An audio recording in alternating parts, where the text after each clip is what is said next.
Hello, everyone. Yes.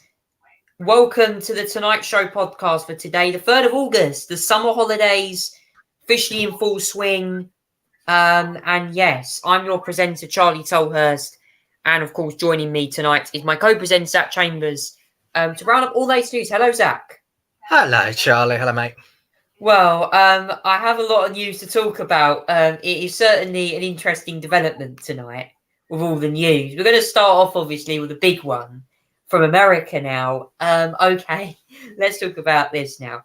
Now, it's been reported that Donald Trump, the former US president, has been indicted for the 3rd time. Okay, now, we spoke last week about a potential 3rd indictment. This is referencing, of course, to the Capitol riots from 2021. Obviously, we condemn what happened that day on January the 6th. We can confirm that was a horrible event. There was at least, I think, a couple of people were killed in that, from what I understand, the insurrection of the building, which we still condemn on this show. But Zach, the interesting thing is, and this is the big question tonight, is Donald Trump's indictment going to make him a stronger person, or do you think this could potentially dent his chances of potentially running for president? Let's talk about this. Obviously, the simple fact is he's loved by Republicans. He's endorsed by Republicans. So in the eyes of the Republicans, who are probably a little bit, tired of him, they don't get tired enough. And they just love him even more when these indictments come down. I mean, it's a strange feeling where, being charged with a crime makes you more popular. But this is Donald Trump that we're talking about. This is the United States of America.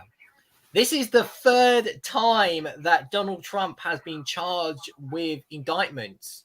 It's third kind of make it. I don't know whether we count it the 3rd one or the 4th one, given the fact last week he was charged with a superseding indictment in Miami, Florida, for crimes as well, obstruction charges and document charges.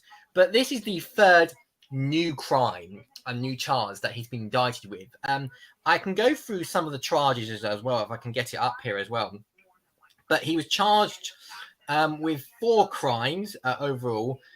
One was I know from remembering from my brain was that he was charged with he was counted on 4 counts. One of them was conspiracy to defraud the United States, conspiracy to obstruct an official proceeding, which would be the certification of the 2020 election results, obstruction and an attempt to obstruct an official proceeding. Again, January the 6th. The certification on January 6th. Conspiracy against rights, which is basically removing the rights of the individual to have that ballot counted. That's basically what he's been charged for. Conspiracy to defraud America, so concreting to overturn the election. In other words, so there's some 2020 election charges on there. There's some January the 6th related charges on there as well. But it's 4 more charges out of the 40 odd that he's been charged overall out of 3 to 4 indictments. It's quite incredible, really. He is now, as I speak, Charlie, he's now in the courtroom in Washington, D.C. for his arraignment and arrest. He will be appearing in front of a judge, and he will be read out the crimes, the charges that have been that's been read out to him, that he's been accused of. He's innocent, as we know, in the justice system. He's a defendant. He's innocent until proven guilty in a court of law by citizens of jurors. So he's not officially guilty of a crime yet, but he has been accused of a crime. But yeah, I mean, 45-page indictment that was released on Tuesday, listing all the attempts of Donald Trump. This was really something to read the document actually as well. Jack Smith, when he did the press conference as well, funny enough, on the Tuesday after he got charged, saying that the Trump had a right to free speech, but he didn't have a right to conspire to stop the election or overturn the results, anything like that as well. But yeah, it was a fascinating indictment, and the thing is about it, is that it's probably not going to be the last one, Charlie, as well. I want to read also that there was, interesting enough, 5, if I'm correct in saying as well, on the indictment, there was 6 co-conspirators on the indictment as well. I believe there was, obviously, people speculating who the co-conspirator was on the indictment. Now, I should clarify, obviously, on the co-conspirators of the indictment, that doesn't mean they've been charged with a crime yet. They're just been the ones that have worked with the president to commit a crime. So, yeah, it's possible later on that the prosecutor may file a superseding indictment charging the co-conspirators with these charges. But nevertheless, it's possible that they could be charged in the future, but it's possible that they may not be. Now, obviously, speculation as to who these co-conspirators was as well. One of them, and thanks to news sources for identifying this.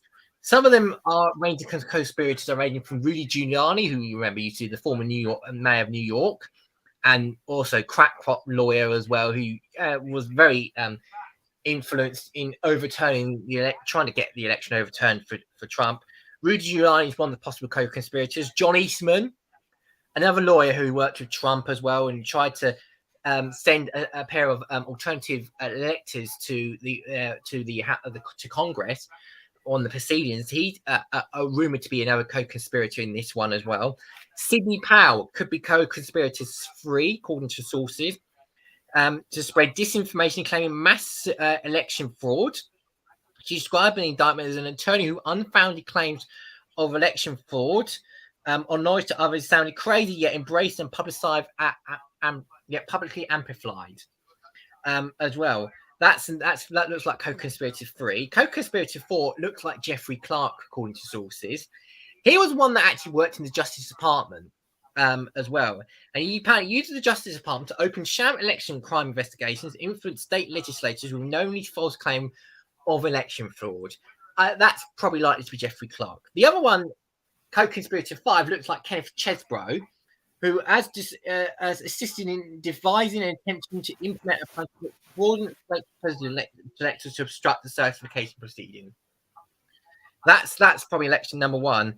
We don't know who the 6th one is at the moment. There's a bunch of names that are going around thinking who the 6th one could be as well. Some say it's Boris Epstein. We don't know who the 6th one is yet. There's obviously names still going around who this political advisor is. But yeah, there's 6 co-conspirators on the Trump indictment.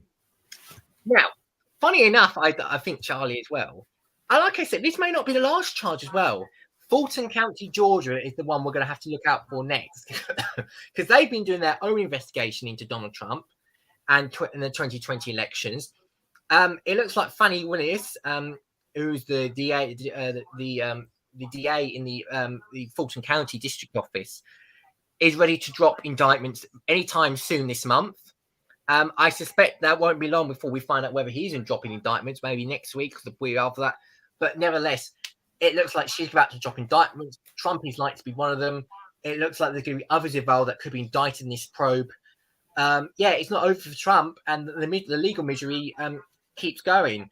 And I have to say, think about this as well. It's actually quite incredible, given the legal problems that Donald Trump has faced on this as well. It's really quite something, because Trump now has so many legal problems coming into 2024. If we go through the next calendar as well, Trump has also got the civil fraud suit against the Trump organization, which is the Attorney General in New York, Letitia James. I think that's Bill Barr, if I'm correct. Got a second defamation lawsuit from E. Jean Carroll as well. He's also got the pyramid scheme promotion lawsuit, also again in New York. He's got the Stormy Daniels hush money trial in New York. He's also got the federal classified documents trial, which could be postponed because of the superseding indictments. And yes, all within a primary season. Donald Trump is a load of legal trouble. It's incredible. A man who's running for president has never been this much in legal trouble before.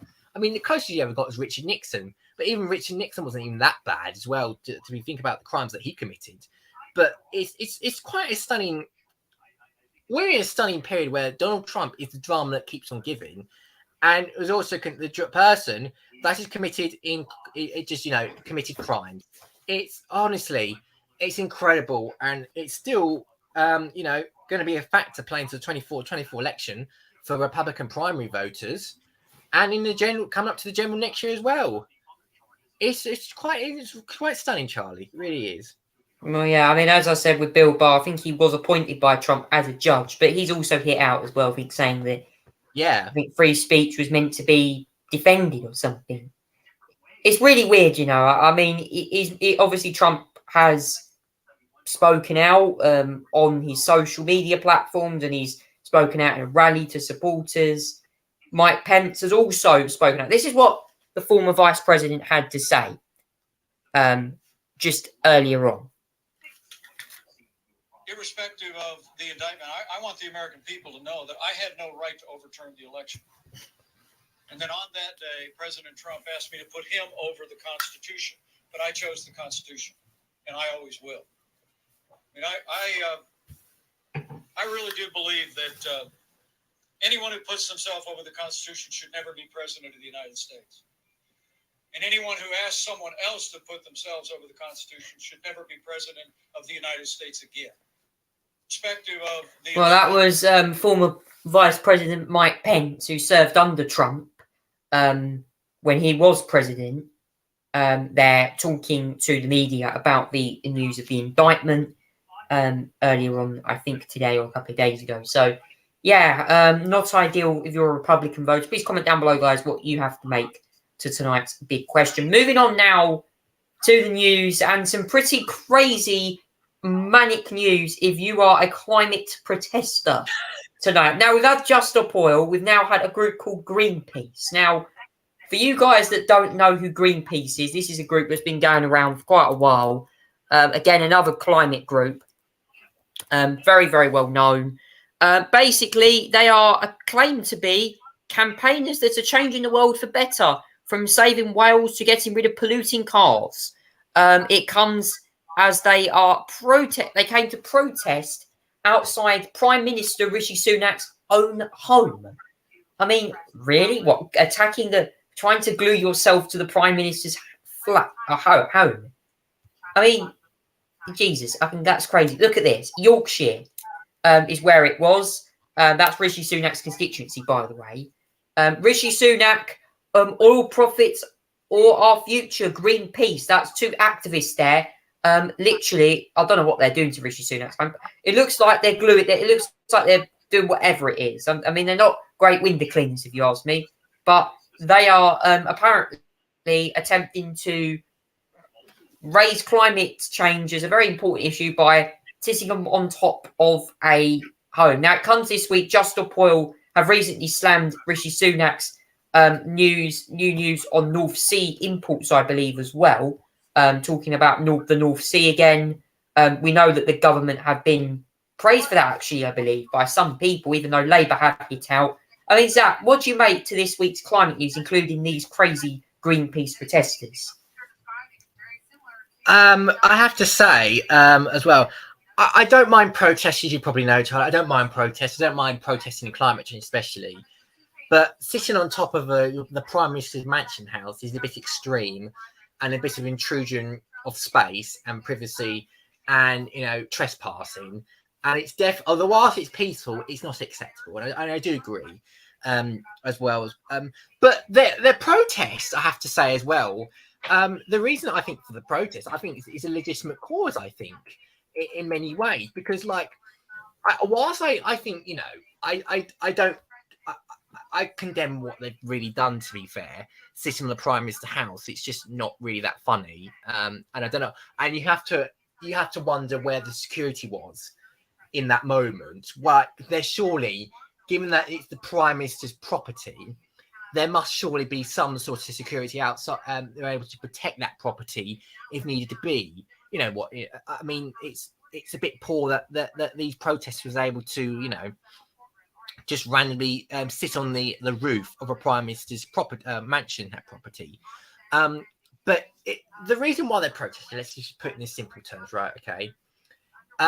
is that they're protesting over the Rishi Sunak's decision to grant new licenses of oil and gas in the North Sea.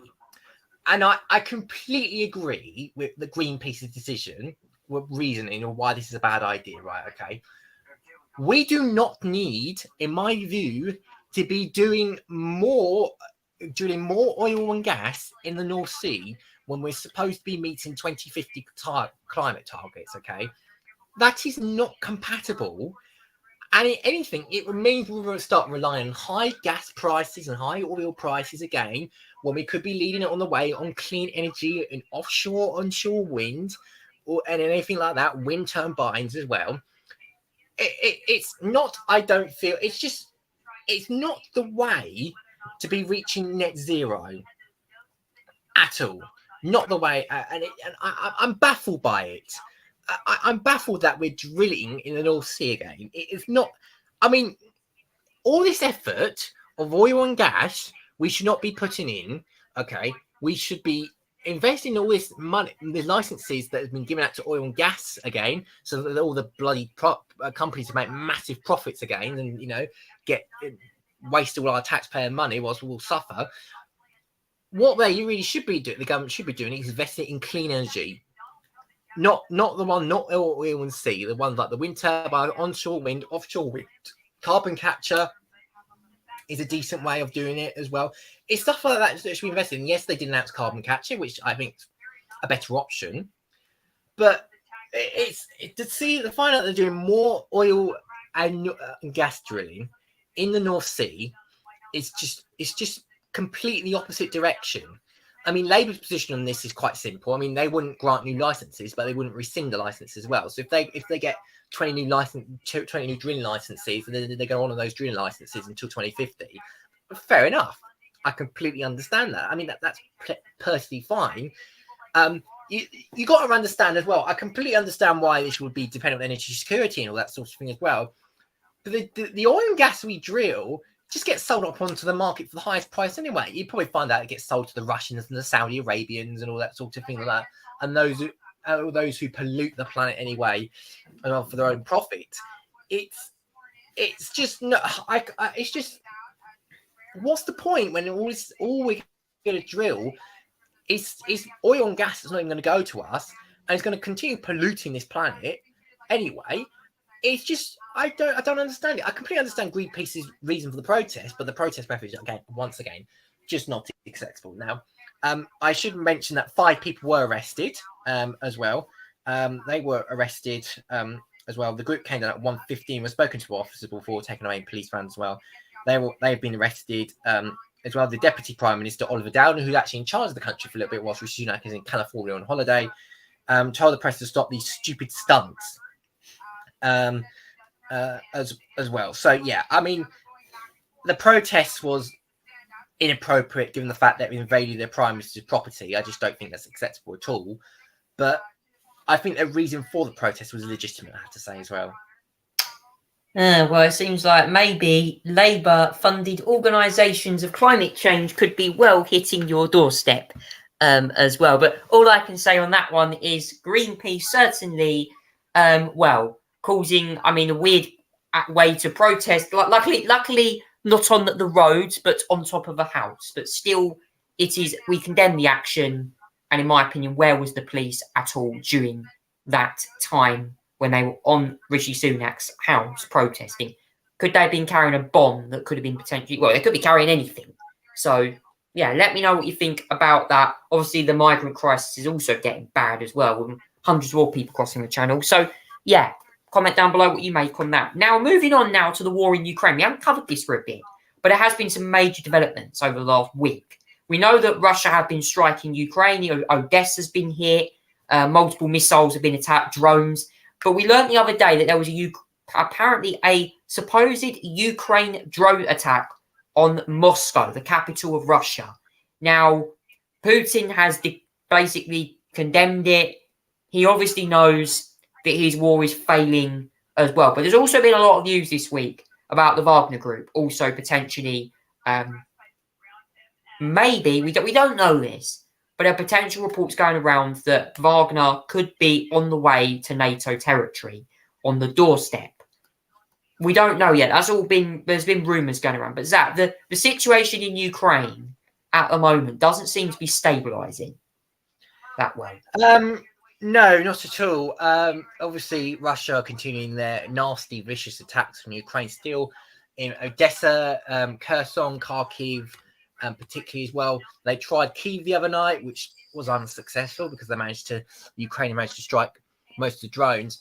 But it's looking like, well, that Trump is, not Trump. Why did I say Donald Trump? I'm obviously watching the thing on the television, but Ukraine are struggling to counter Russian drones and shards that are probably made from Iran and everything like that as well.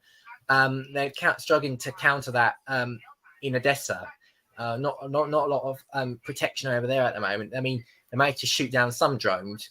But Odessa, which is a port city, obviously full of grain and food that's been used to feed the planet, so which is probably why it's been targeted in many ways after the grain deal expired. It continues to be hit as well. But it also appears as well that Ukraine's not the only place being hit at the moment. It looks like Ukraine are continuing their own counterattacks in the land of Russia and Moscow, particularly, where they've launched a few drones over Moscow. Interestingly enough, as well, I believe they hit a building twice within a couple of days as well. One of these drones, a couple of their drones, as well, which is fascinating because whether there's an actual target in there, I do not know. I would say I hope civilian people are not being hit by any of this. Innocent civilian people. I do hope that Ukraine are not using their weapons to hit innocent civilian people who don't deserve to be hit as well in this war. But yeah, Ukraine are now going fully in Russia as well and hitting targets. Now Russia are managing to stop most of these drones, I should point out, and they managed to stop a drone attack this morning. But yeah, they're still being hit in some ways as well.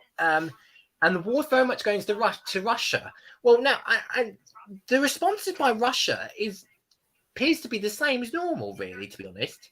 No nuclear weapon threats and anything like that yet, as well. But yeah, I think the response from Russia has been quite interesting. It just feels like they're just retaliating, really, not doing any of that threatening the nukes or anything like that. It just feels like business as normal, as well. So, yeah, I think the response by Russia has been fascinating because it's not the usual threatening response. It's just the back and forth as usual in this one. But there's still a lot going on in Ukraine. And also, as well, you may have seen a bit of activity around Poland this week as well, and Belarus, because you may have seen as well the Wagner. There looks like some Wagner helicopters just try to go into Polish territory the other day as well, which was pretty scary, to be fair. Now, I don't know what Wagner's tactics are in Belarus. Is this a way of getting Belarus into the war, to get Poland into the war, get NATO in the war? I don't know, but there's some bizarre behaviour definitely on the Polish-Belarusian border. I mean, the Polish government is threatening to close the Belarusian border pretty much, and put more security around there because of the threats that are being done. But the actions are certainly bizarre of Belarus and the Wagner Group, whose their convoys have been moving into Belarus half a dozen times, as well. But yeah, it's surprising. It's certainly one to keep our eye out for. But the state of the war, pretty much you can see in that one, is that Russian forces have made no real gains in the front line throughout this latest period as well, according to what Ukrainian officials say. Obviously, keep that with a pinch of salt. We need to independently verify that as well. But yeah, I mean, they're not really making much progress. Neither side, I don't think, is making really much progress as well. There's some progress around, especially in the Bakhmut area for Ukraine, with some counter-offensives going on there. But yeah, I feel like it's just a case of, Kharkiv being targeted, Sunny being targeted as well. President Zelensky's hometown was targeted, I believe, the other day as well. So yeah, it's brilliant that it's just a case of the battle of the drones, really, and the shards and whatever going on in Ukraine and Russia, I should say, at the moment as well. Yeah, it's a lot of the war, but also country policy wise, lots of news from cancel. Like, I can't say cancel culture, but the trans debate as well. Russia banning gender changes in that country, and Zach also the other day Costa Coffee putting an interesting logo on the front of their brand name from Costa Express, actually putting a trans activist drinking some coffee. Yeah, no, and I noticed there was a lot of people upset over that, and I'll be honest, I don't really understand. I'd be totally wondering. I don't really understand what the point of that image is. It's upset a lot of people. That's all I can say. So I'm not going to add more to that. What I know, but yeah, on this culture war stuff, Russia banning gender affirmative care or anything like that. I mean, I can't say I'm surprised. I mean, they're pretty much an anti-gay country as it is, anti-LGBT. They're very pro-family. I mean, they even going to get their minister to drive Russian-made government cars in the future as well. That's an assistant that was required, which is like, yeah, okay, bit strange, but yeah, I mean, it's Russia's following the gender war quite well. I mean, in their terms, I mean, banning gender affirmative care, gender affirmative transition. So this is the and also you've obviously got the picture as well. This is the Costa Coffee thing as well. Being faced with a boycott. I can't say anything. I can't say much about this. It's over a pride meal celebrating diversity and inclusion. It's design made from company Brighton Hove store for LGBT Pride last year. Shared on Twitter and sparked calls for boycott of the of the coffee chain. I mean, is that really worth it? I just don't. It's a biological female, we can say, because it's a biological female looking like a man, I guess. Okay, well, I think I know it's nothing. I know it's nothing to be. I don't know. It's just. I don't think it's the end of the world. I don't think it's worth boycotting. I mean, yeah, some people might think it looks crass and a bit pathetic, but I don't know. To me, I can't really say much about that. I think it looks a bit strange, but yeah, not really much to say. I don't honestly know. It's one of them things where you get a logo and it kind of, I don't know. Oh, it's like we're watching the first episode of The Apprentice from a couple of years ago, where they create a cruise ship and the logo looks like a turd. So all I can say is that exactly what Costa Coffee.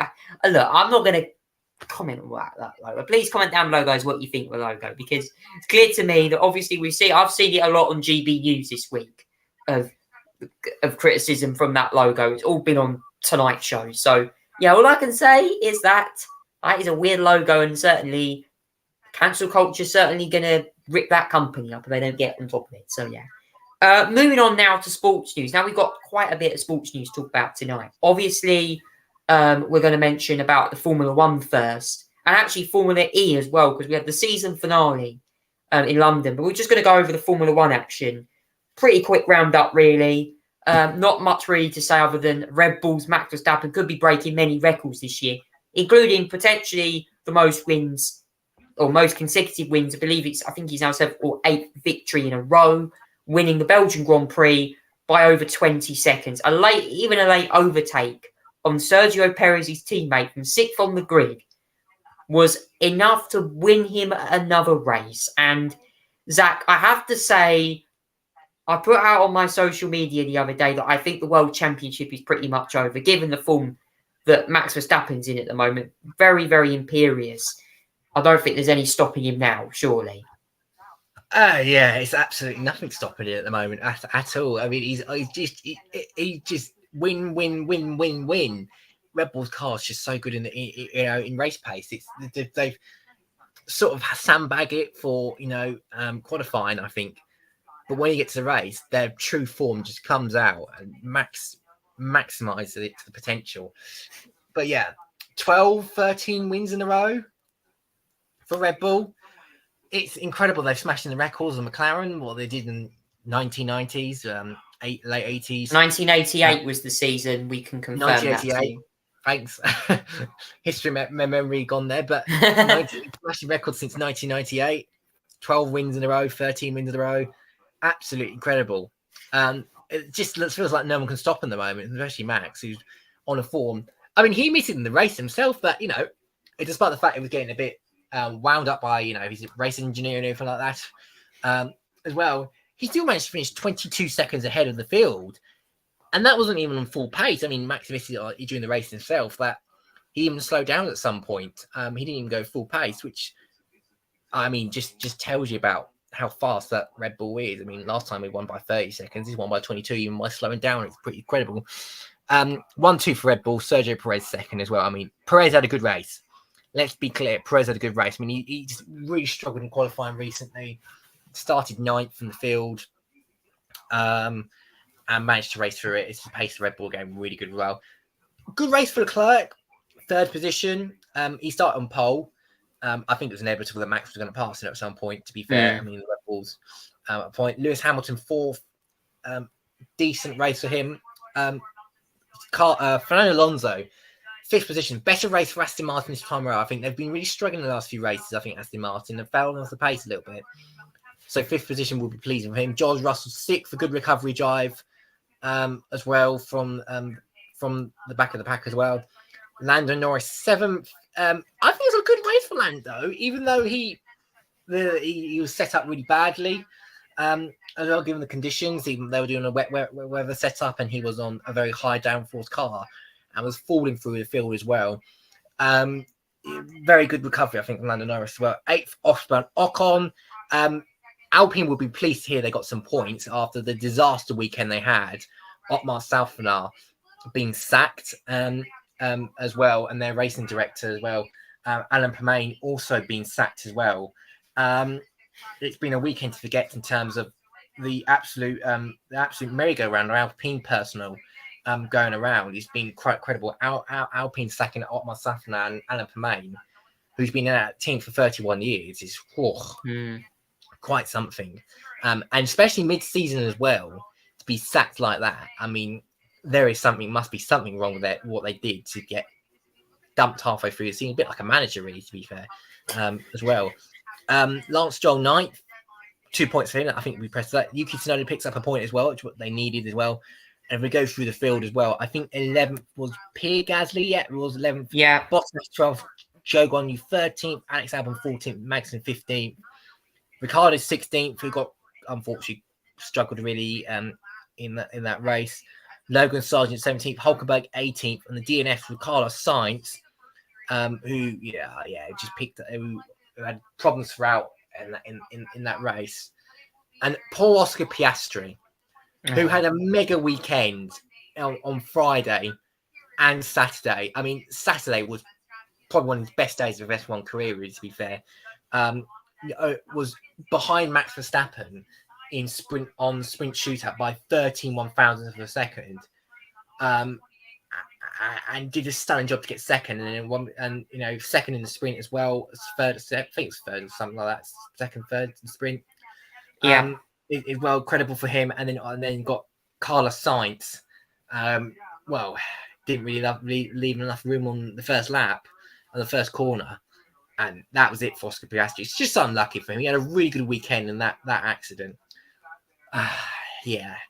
Oscar Piastri, though, has proven what he needs to be to be an F1 driver. And especially in his rookie season when he hasn't been driving F1 in motorsport for quite a long time. So, Oscar Piastri can be really proud of the weekend he's had. And he's becoming into quite a driver, isn't he? He's become a very good, very competent, very calm driver under pressure, and does what he needs to do. And seriously impressive this weekend. Piastri, my driver of the weekend for certain. I have to say as well, in the sprint race, there was also contact for Lewis Hamilton, Sergio Perez. Hamilton got a penalty for that 5 seconds, and Perez had to retire due to damage. But as you said, Zach, Oscar Piastri, without a doubt, one of my driver of the weekend, performance of the season as well, I think. Second place in the sprint, and second, only 11 milliseconds off pole position in the sprint shootout. It was just, honestly, I mean, that's a win. That's felt like a win for him, given Red Bull's dominance. That's like a win for him, that second place. Just a shame in the race that him and Carlos Sainz, Ferrari, who had a pretty torrid weekend anyway, collided and ended the race. And I feel sorry for both. I feel sorry for Oscar. Just deserve. I think he could have got at least a top 5 finish out of that, maybe even a podium. I'd have argued he could have got a podium in that race. I wouldn't be surprised. He would have had a good fight with Leclerc, I think. But yeah, I mean, there you go. Well, Max Verstappen currently leads the World Championship. We're heading now, obviously, into the summer break, so there won't be much F1 news roundup. The next race is on the 27th of August, so that is the bank holiday weekend, and that will be at Circuit Zandvoort in the Netherlands. And that will be on the 27th of August. That's one day before Bank Holiday Monday in August. So not long, actually. It's only a few weeks away now. Think about it. We're on a summer break and it's only a few weeks. So, God, it's not as long summer break for F1 drivers this year. So, yeah, good luck for the F1 drivers on their summer break. And we'll see you in Zandvoort. Now, moving on to the next one now. Formula E did race as well. We're going to go on to the football in a minute. Formula E race. Congratulations to Jake Dennis for winning his maiden Formula E championship after a consistent run of results. Doesn't have to all be like Michael Schumacher's winning records. A bit more like Niki Lauda, I'd say, from 1984. Didn't get a pole position, but when it came to race day, consistent results and wins got him the World Championship by half a point from Alain Prost that year in McLaren. But yes, Jake Dennis for Andretti, his maiden championship for Formula E racing, the first time a British driver's won it, and the first to do it on home soil as well. He had a chaotic weekend. He had very close in race one with Nick Cassidy, the Envision, the title compatriot, after Cassidy then had a retirement following collision with Sebastian Buemi. And then in race one as well, there was apparently chaos that ensued right at the end, which caused one of the most weirdest moments in Formula E history, where Norman Nasso and Sebastian Buemi collided right towards the end of the race. I mean, Zach, I have to say, for Scott Elkins, it was a very busy Formula E race weekend. It was one of the most chaotic race weekends in so long. Red flags, rain, delayed starts, whatever you want to call it as well. But at the end of the day, there was one world champion, and I expected this to happen after race one. It was Jake Dennis, who managed to finish P3, P2 actually, when he needed the P3 finish, therefore he took the championship as well by the end of the first race as well. Mitch Evans won the first race as well, but Jake Dennis finished in second to win the world championship in the first race. It was a dramatic weekend. As you can say, Norman Nato, one of those that had a bit of a collision and actually caused chaos as well. With Max, I think you said Matt Gunter or something like that. I can't remember. It was Sebastian Buemi, we can confirm. Sebastian Buemi as well. There was also accidents in that race. I watched them at the end of some of the races as well. There was accidents there for Miller, Robin Freins, Sete Camara, Fenstall Feinstein, who had a big accident as well. Nick Cassidy also involved. Jonathan Verme also got in DNFs. It was a chaotic race. Let me just say the first race was a chaotic one in many ways as well. The second one was just as chaotic because the rain poured down. We had a delay of an hour and a half for the race to get going because after a few safety car starts and then red flags and a few safety car starts and then another red flag because the race was pouring down. But I mean, it was chaotic. Race 2 as well. It was clean, but it was a bit all over the place as well with everything going happening. I think as well the rain and everything.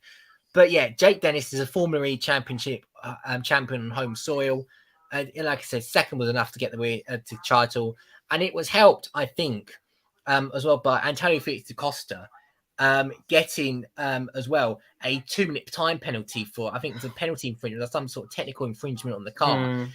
Jake Dennis was in third position at the time that Antonio Felix da Costa as well got the penalty. I remember as well, I can't remember who it was, but it was either Hughes or something like that slowed down behind. Yeah, Jack Hughes broke down. Red flag was pulled, and because he stopped on the circuit as well, whilst the red flag was pulled, he had to go to the back of the field when the restarts happened, that puts up Dennis at the time. Yeah, it was a mess of. Obviously, the rules are a bit of a mess in that situation because obviously the red, the grid was set by the red flag falling out. But obviously, Dennis Hughes had stopped on the circuit when the red flag was pulled. So obviously, because they thought he stopped. Yeah, he went to the back of the field. Now, obviously, that one for Feinstein as well involved in that was a big accident, I have to say, as well. Going Sasha Fenestras, yeah. Fenestras, sorry, I never pronounce his name correctly. I do apologize for that, but yeah, Fenestras with a big accident going on the top of another car that was a bit of accident there. But like I said as well, a dramatic race in that one. And then obviously it was a wet race too, but it was Nick Cassidy winning from pole position as well, getting the full set as well. It was Mitch Evans second, Jake Dennis third, Norman Atto was fourth in that one, and there was no DNF in that one. Everyone managed to run a clean race, pretty much, in that one, which was really good to see as well. But yeah, it was a dramatic end to the season, pretty chaotic, but it ended up with Jake Dennis on his home race winning a maiden title, and congratulations to him on that as well. And I can just say as well, there has actually been a little bit of driving news in Formula E whilst we're here.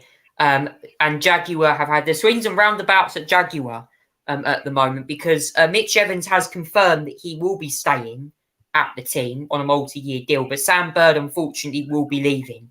I have to say, Bird has had a very underwhelming season. That mistake in Rome with a big accident, I think, cost him and multiple other mistakes as well. Just hasn't been on the same level as Mitch Evans this year, who, by the way, if he didn't have that crash in Rome in the second race, I think would have easily have had a shot at the title, I mean, I feel for him. He's tried so hard. He's a future Formula E champion in the making, I think, Mitch Evans. But congratulations to Jake Dennis. Finally, Britain won something. Also, as well, well done to Lionesses as well for getting through to the last 16 of the World Cup. They're playing Nigeria, I believe, on Monday. So we'll go over that in a minute. But yes, that's the Formula E action. Football now.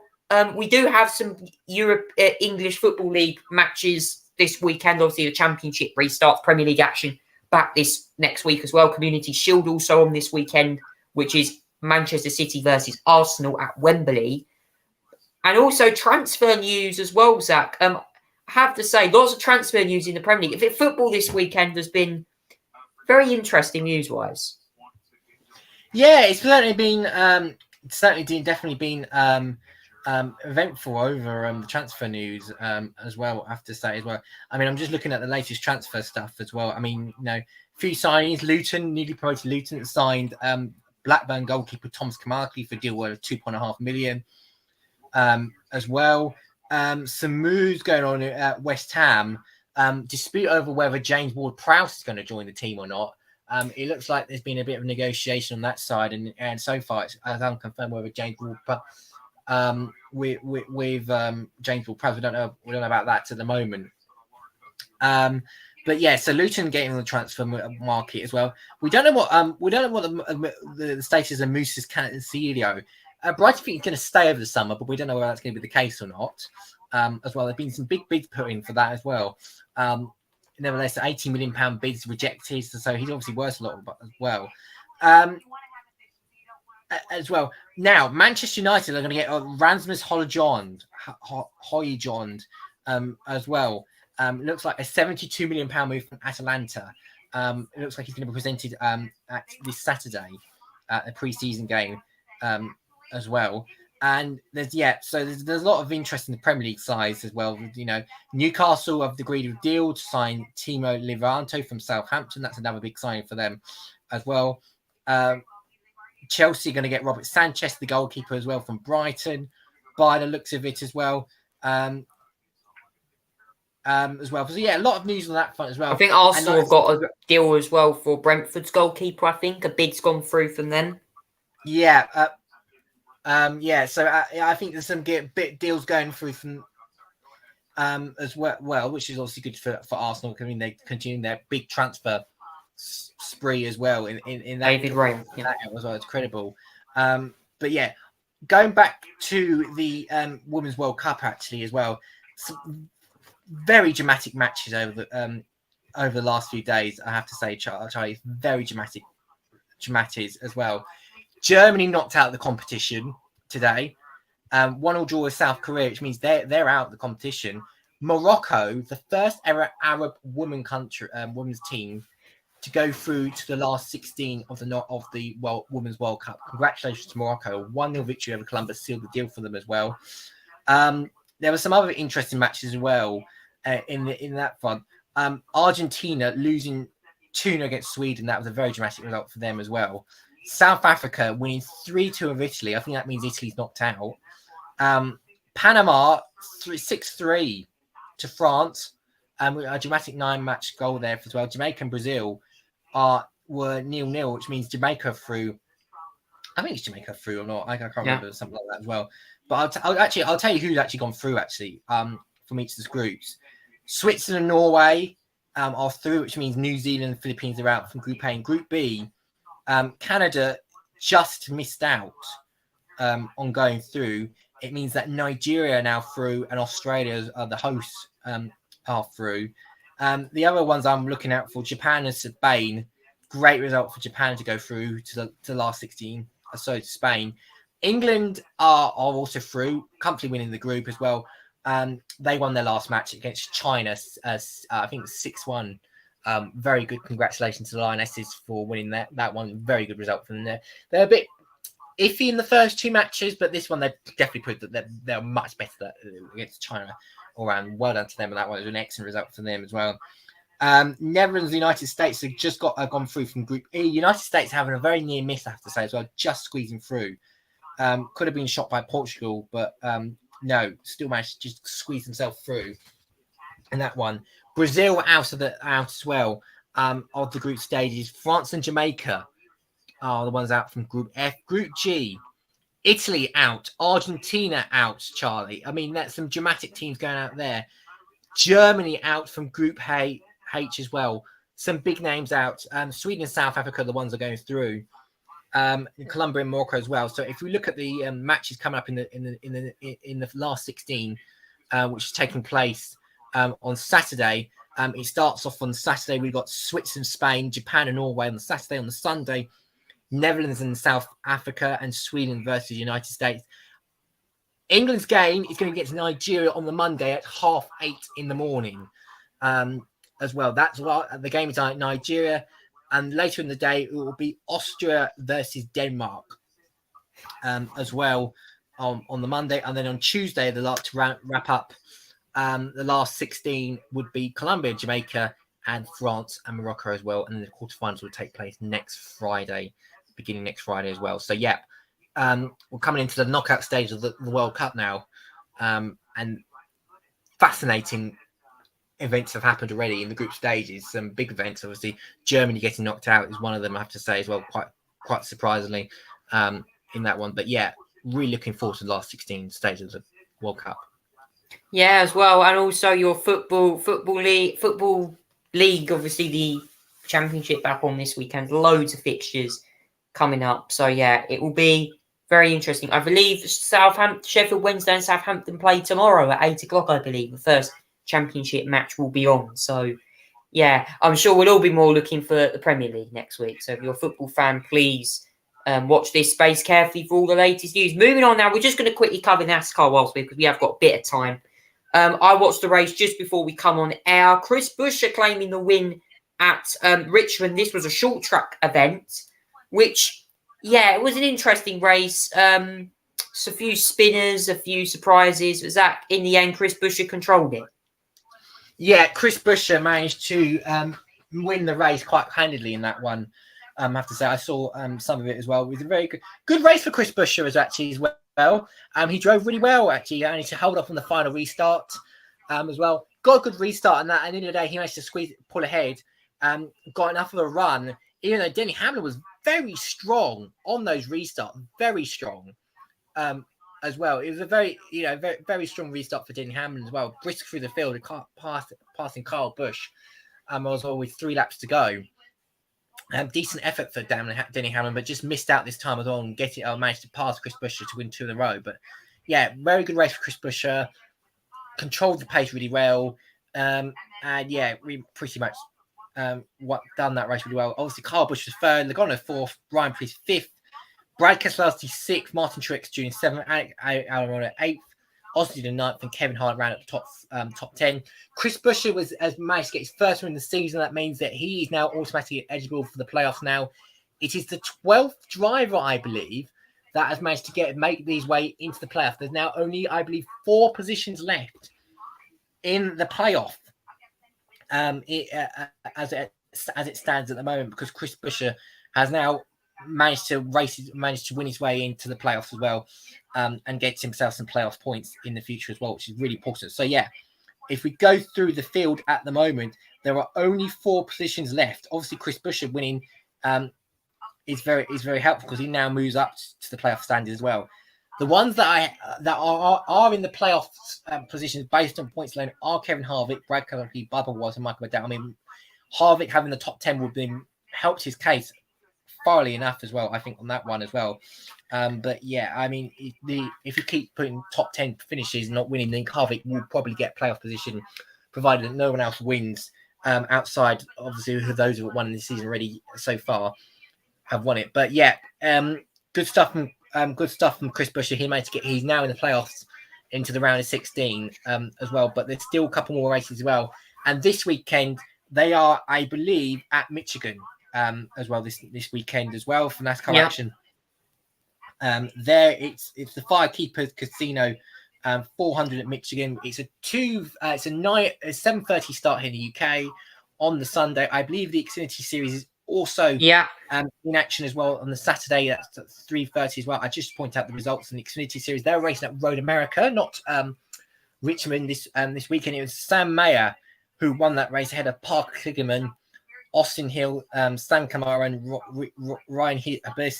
Jake Berry in 6th position. Josh Berry as well in 7th. Kaz Gala as well. Good result for him in that one as well. 8th position, Josh Blinky as well. And 9th was AJ Allmendinger and Brandon Jones, 10th position as well.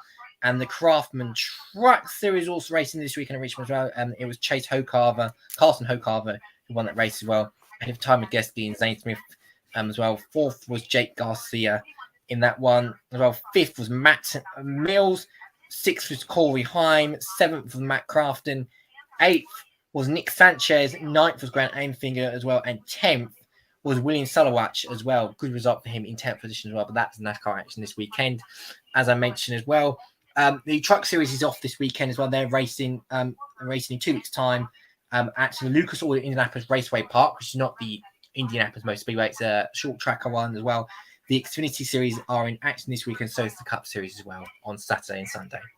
I've just got to say as well, there's also going to be some news, I think, for the Truck Series fans. Shane Van Gisbergen, I believe, is going to be taking part in one of these meetings. If you didn't know him, he won in Nashville, by the way. I watched that race, and oh my God, moment of the season.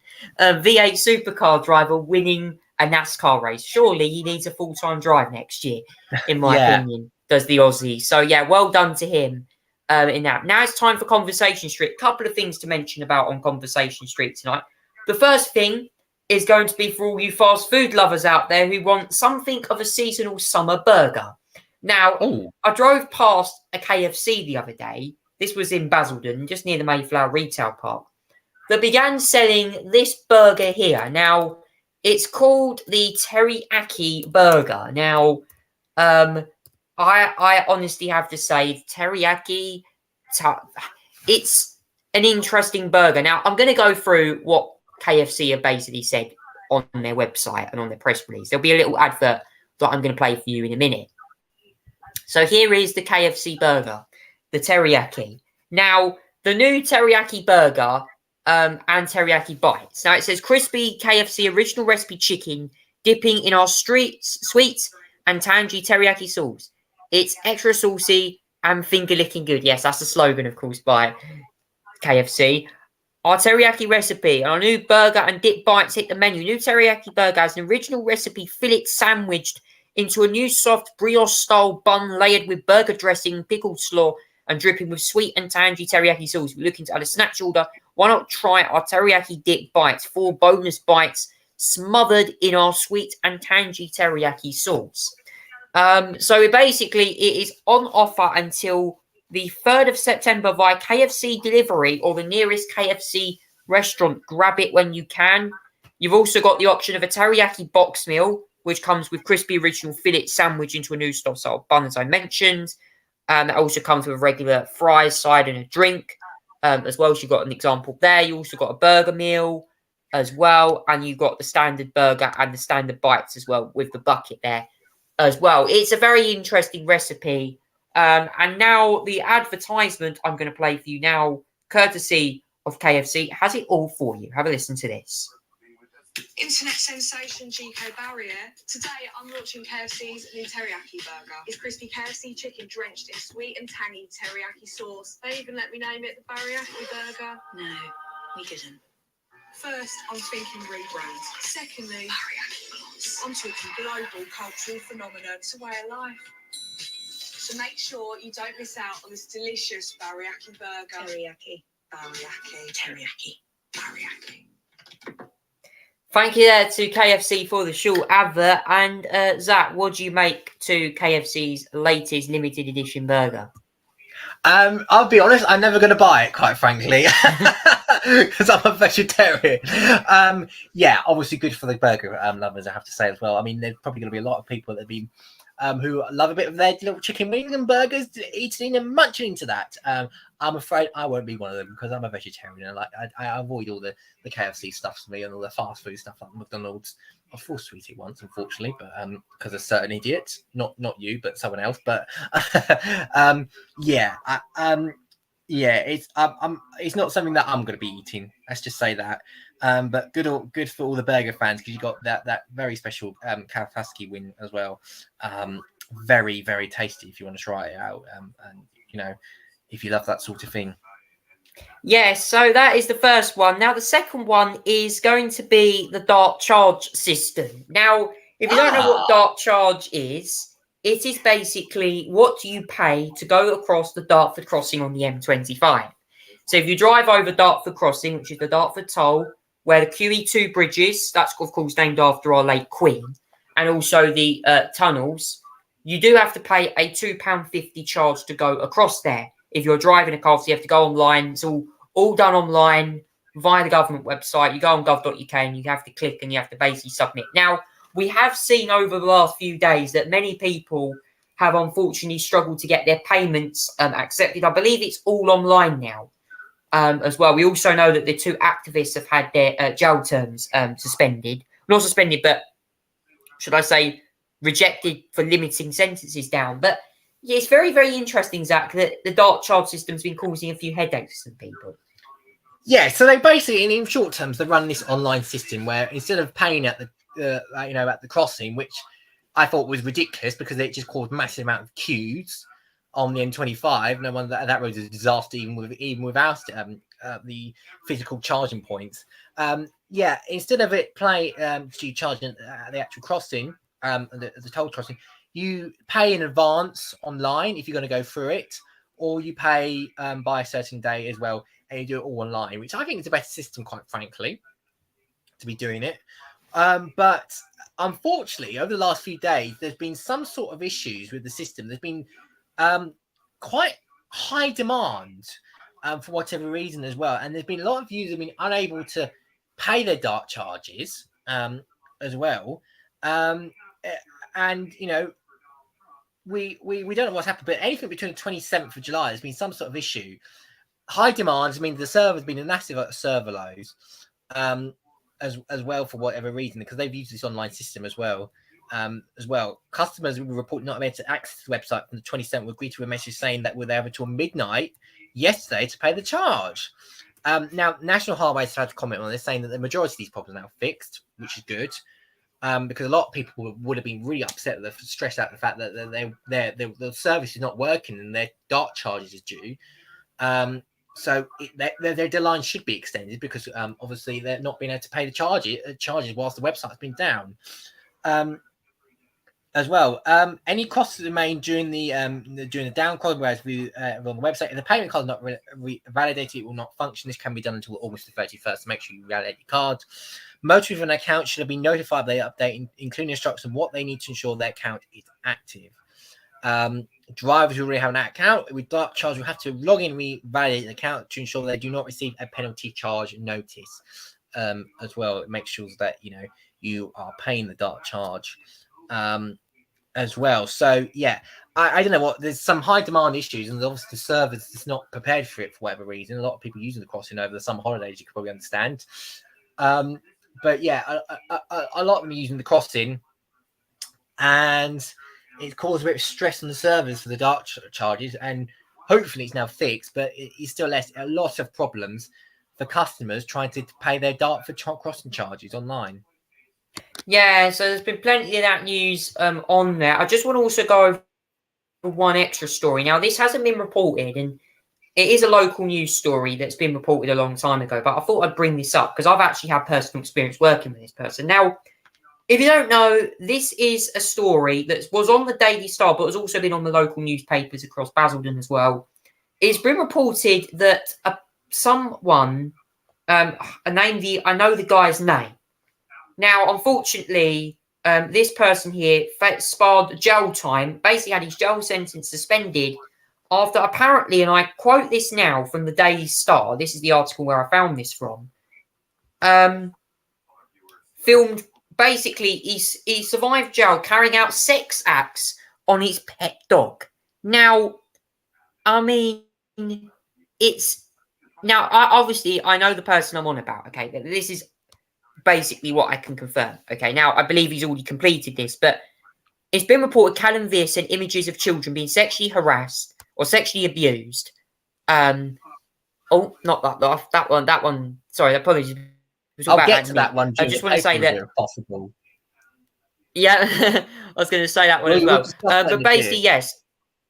Callum Veer sent images of children being sexually abused to others online, claiming he wants to access friendship like-minded people. The 20-year-old, who's been diagnosed with autism and ADD, was also in possession of a catalogue of indecent images for children as young as infants and 14 years old. Veer of East End Basildon appeared in Crown Court before he was charged. Now, this article was obviously taken in 2022. There was an updated one where he was breached of a sexual harm prevention order as well, and given a 2-year suspended jail sentence as a result of that. It also announced as well, police found a large number of images of child sex abuse as well. During a police monitoring visit on the 14th January, they visited around electronic devices, capable of storing images that are learned to create on TikTok accounts, Snapchat and Discord. He also apparently had a Snapchat preventing police accessing. Now, I will say, okay, I worked with him. I used to go to a radio station called Gateway 96.8. I used to work with him. I only worked with him a couple of times.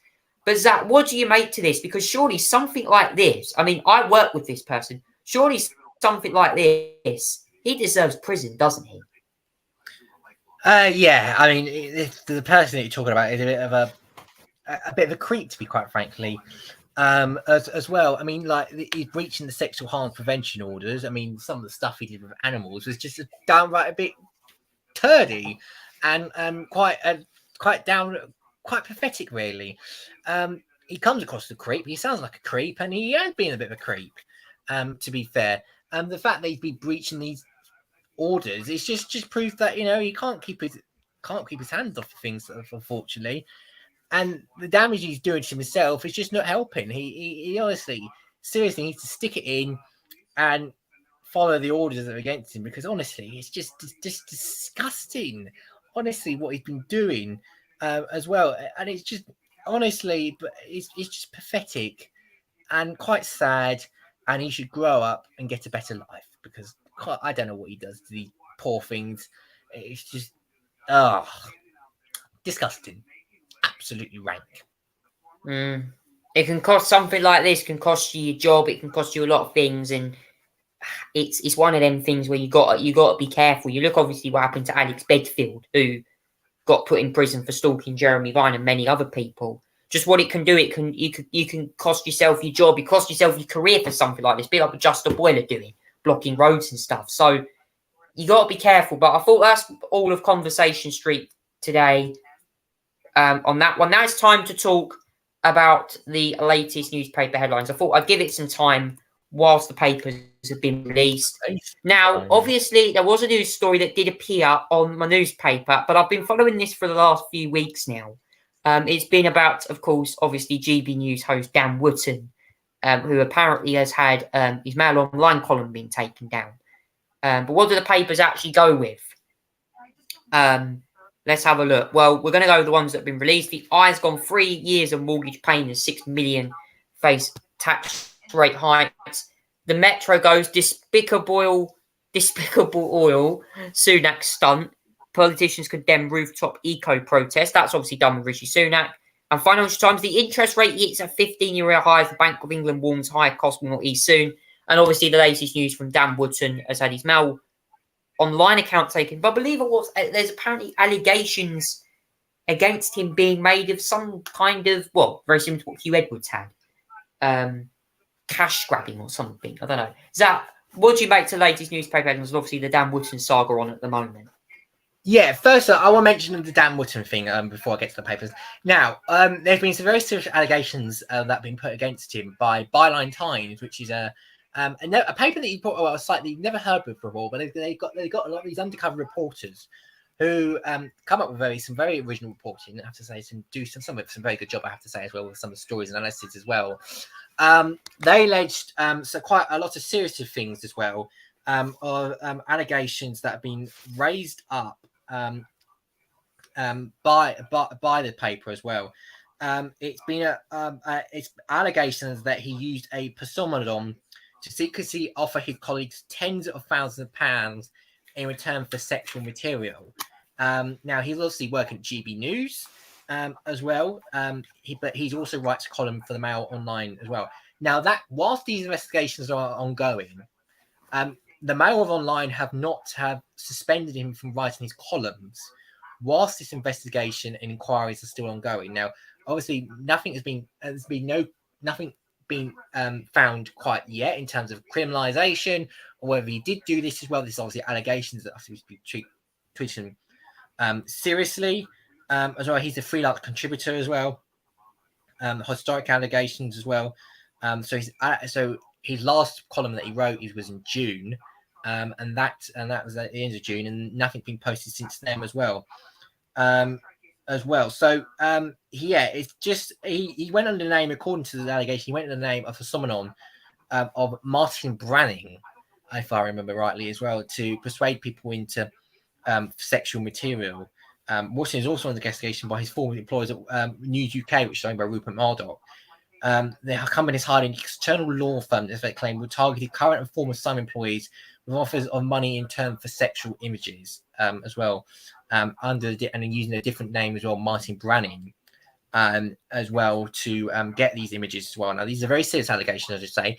He's not been proved to be done it, but he's also not necessarily. These are allegations that are ongoing, investigation ongoing. We should respect these investigations that are ongoing. But obviously, Mail Online have suspended his column for now, whilst these allegations go through. Now, GB News have not suspended him yet, as far as I'm aware, as well. They're taking a little bit more time on this. If there's more evidence that he has done something very serious, then there will have to be a point where he would have to be suspended. But at the moment, GB News are staying with Dan Wootton for the moment as well. But the Mail alongside to pause it for now. Right. Let's move to the papers now. Whilst I put that disclaimer out as well. There's only 3 papers that have been revealed at the moment, I should say. Some of them are probably going to come out at 10:30. So I'm going to go through the ones that have actually come out at the moment and then go through some of the older ones as well. The Eye and the Financial Times, I'm going to focus on them at the moment. The Eye goes for 3 years of mortgage pain is 6 million face rate hikes. Yes, again, the Bank of England have at their monetary policy meetings, they decided to raise interest rates by 25 basis points, 0.25% in simple terms. Interest rates have gone up from 5% to 5.25%. That is, as I said, a 25-point basis increase as well. That what it means with increased interest rates is that means more people with mortgages will have their prices go up even further as well if you're taking out mortgage as well. It's going to affect homeowners. It's going to affect renters. It's going to affect a lot of people that want to get onto the property market and are going to face more mortgage misery as well. 6 million of them are facing price increases and rate hikes as well for mortgages. It's a very, very time. It's good if you're saving. If you're saving money, it's good for savers who want to save up money for their cash pot. But for spenders, it's bad for spenders, and it's bad for people who are on mortgages as well, want to get onto the market as well. 6 million households are due to come on fixed rates deal now, face significant increases when they remortgage as well. Unsurprisingly on that one as well. And that was the Financial Times. Interest rates hit 15 years. Bank of England will warn high cost will not ease soon. Now, the way they reworded it today was very interesting. Although inflation is coming down, what the Bank of England is basically saying is, even if inflation does come down to 5% by October time, our interest rate are not going to go down as fast as you think it is, which shows that the bank is really taking a very cautious, but very cautious approach in terms of trying to get the interest rates correct.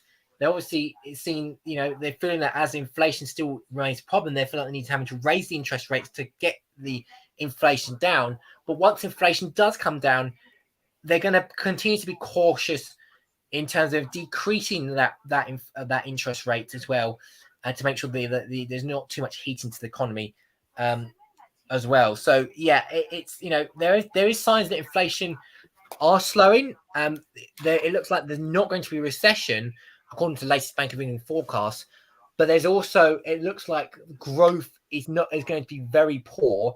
It's going to be flatlining and only by say a 0.2% or 2% growth in the next couple of years as well. It does look like we're going to be coming from a stale period of economic times, I'm afraid, as well. I'm just looking at the Bank of it. I'm looking at the Financial Times front page as well. You can see the CPI inflation as well. We look at 2019, the inflation rate, interest rates were fairly steady at points, and they decided to knock it down when the pandemic along. And once we got out of the pandemic, the interest rate started to actually go up the inflation rates as well, go up to inflation as well. The Bank of England forecasted it quite highly, and it's expected to go down to about, hopefully, may only reach 2% target by the time in 2025 as well. So yeah, it's a lot going on there as well. And the Metro, let's lead on that. Also as well, do that as well. Despicable, very good pun in there. This is the mention of the Greenpeace activists as well, the eco-protesters who decided to put a stunt on Rishi Sunak's Yorkshire mansion over the decision to grant new licenses for drilling in the North Sea oil and gas as well. 2 million grade listed North Yorkshire property at 6 a.m. Sitting on top of the roof, 40 foot up, under a huge oil black banner as well. Police only arrived there at 8 a.m. and 2 hours later when the protesters arrived. I mean, it's pathetic, really. Pathetic policing. Overall, whilst, yeah, I don't approve of the tactics they use, but I do approve of the message that they've done. I mean, it's pathetic, really. These North Sea licenses have been granted, really. I mean, it really is pathetic as well. And it's really contradicts the net zero target. Right? Let me go through the other papers that was released yesterday, but haven't released tonight as well. Rishi's blunt automation to strike and doctors. Rishi insisted that payoff on the table is the final in his strongest message, striking medics as well. He even blamed, I think, the doctors for the reason why waiting lists are going up as well in these LBC phone lists today, which really isn't going to help. It's going to put more motivation in the doctors to strike even more, I think, now. And that he's just said that. I mean, it's a clear slap in the face to the doctors who feel like, they're protesting for a reason. They're all getting a slap in the face by the doctors for the actions by the actions they're taken. I mean, as well. The Times come up with this bizarre, I have to say, headline. I don't know whether this is a new headline or not. Yeah, I've seen this. This is this is yesterday's. This is get on your delivery bike, Mr. Tells the over 50s. I think over 50s are quite a bit vulnerable on these bikes. The over 50 should consider delivering takeaways and other flexible jobs to target young people if they wish to maintain their lifestyle into old age. Mel Stride, the Work and Pension Secretary, said we need to be thinking about jobs they may not have otherwise thought of if their finances were stretched as well. I mean, 50-year-olds doing takeaway deliveries on a bike, maybe when they do it in a car, potentially, but on a delivery bike, can't imagine that, surely. I think, people have hip problems at that age, the old people, as well. They're obviously riding on their bikes, and it must hurt their hips a little bit as well. And the weather. Yeah, I think they'll be the ones most complaining about the weather as well. I don't think No windscreen. But yeah, around 8.6 million people equivalent to 1 in 5 working adults are classed as economically inactive according to the Office of National Statistics. 3.4 of them are over 50 but under the retirement age as well. So yeah, I find it a bit bizarre. I find it odd. I guess it's up to the over 50 to decide what style that suits them as well. But clearly, riding the bike whilst doing your takeaways may seem a bit cheap to some people in terms of trying to get into the workspace as well. But yeah, that's interesting as well. Mail goes for green power firm taking us for fools. Wood burning direct power plant accused of using it to avoid paying 639 million back to households, which is a bit rich from the Daily Mail, who never pay their taxes as well in that front as well. The Daily Star went for yesterday. The proof is out here. I'll tell Star readers if next 20 days I found ET, extraterrestrial. I can't. There obviously might be some life outside the world, but I'm not sure ET have come along. If ET was found, it would have been found hundreds of years ago.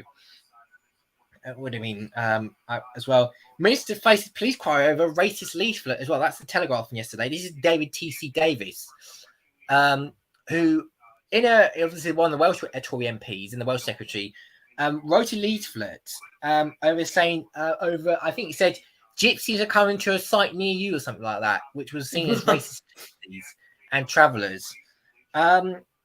I have to say, it does sound a bit extreme and scary. I mean, I don't really want gypsies in my area. I mean, not being rude, but like, if it travels blocking our roads and everything like that, I can understand. But on a traveller site, when they're not doing any harm, I don't see the problem, to be honest. I mean, it's a bit offensive to them when they go around travelling around the world. But yeah, not good for them. The Guardian went for Trump court date set US on course for election clash. Well, I mean, as I speak, actually, as well, he's pled not guilty to the charges today as well.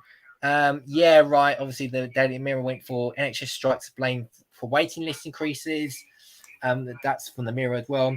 And the Independent for if Russia wins now, it will be the worst case scenario for humanity. This was an interview with the Ukrainian First Lady Olena Zelenska. Do an interview with the Independent. The key of the world must not lose interest in the war under the threat of alienation by Putin.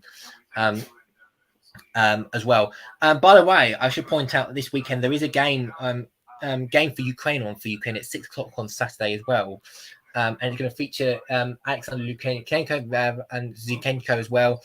And a range of professional players and celebrities doing a charity match for Ukraine.